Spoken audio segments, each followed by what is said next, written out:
Olá pessoal, vamos dar início a mais uma aula de ciências e hoje nós vamos falar sobre as plantas, alimentação e respiração. Assim como os animais, as plantas precisam de energia para viver, mas diferentemente deles que se alimentam de seres vivos ou de restos de seres vivos, as plantas produzem o próprio alimento. Esse processo de produção do alimento em plantas chama-se fotossíntese. Para ocorrer a fotossíntese, as plantas usam água e gás carbônico do ambiente. A água é absorvida do solo por meio das raízes. O gás carbônico é retirado da atmosfera, geralmente pelas folhas. Para realizar a transformação da água e gás carbônico em alimento, as plantas usam a energia da luz do sol. Elas aproveitam a luz por meio de uma substância verde chamada clorofila. A cor verde nas plantas se deve à presença dessa substância. Na fotossíntese, as plantas liberam gás oxigênio. Como a fotossíntese só ocorre na presença da luz, a planta não produz alimento nem libera gás oxigênio se for mantida no escuro. O gás oxigênio é fundamental na sobrevivência de muitos seres vivos. No interior das células, o gás oxigênio interage com as substâncias fornecidas pelos alimentos, liberando energia.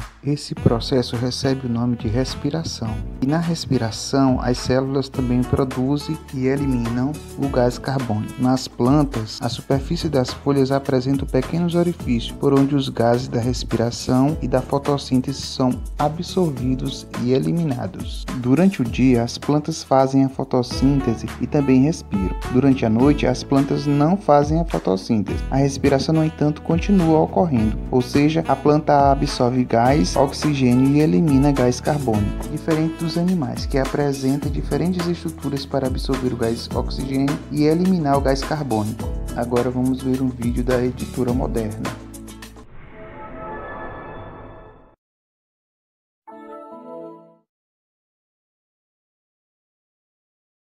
No processo de nutrição, as plantas produzem, consomem e transportam diferentes substâncias.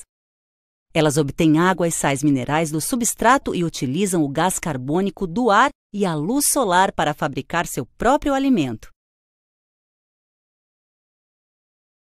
Esse processo pode ser dividido em algumas etapas, como a absorção, a condução, a fotossíntese e a respiração.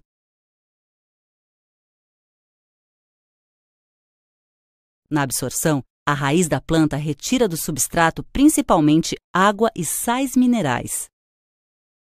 A água e os sais minerais formam a seiva mineral, que nas plantas vasculares é conduzida por tubos muito finos, desde as raízes até as folhas.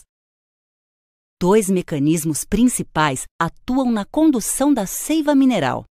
Um deles é a capilaridade, propriedade que os líquidos têm de subir por esses tubos muito finos que compõem o xilema. O outro mecanismo é a transpiração, por meio da qual a água em excesso é eliminada na forma de vapor, permitindo que a água presente nos tubos continue subindo. A água absorvida pelas raízes e conduzida pelo xilema é uma das substâncias que participam da fotossíntese. Nesse processo, a energia luminosa possibilita a combinação da água com o gás carbônico, originando a sacarose. A sacarose pode ser transformada em glicose, um açúcar simples que as células usam como fonte de energia. A glicose produzida na fotossíntese forma a seiva orgânica, que é distribuída por todas as partes das plantas pelos elementos condutores do floema. Além da glicose, na fotossíntese também ocorre a liberação de água e de gás oxigênio. A respiração também faz parte da nutrição das plantas, pois é por meio dela que a energia contida no açúcar produzido na fotossíntese pode ser utilizada. Nesse processo, a glicose entra em contato com o gás oxigênio, liberando energia, que é utilizada nas funções vitais da planta, como o crescimento. Além da liberação de energia, na respiração também ocorre a formação de água e de gás carbônico.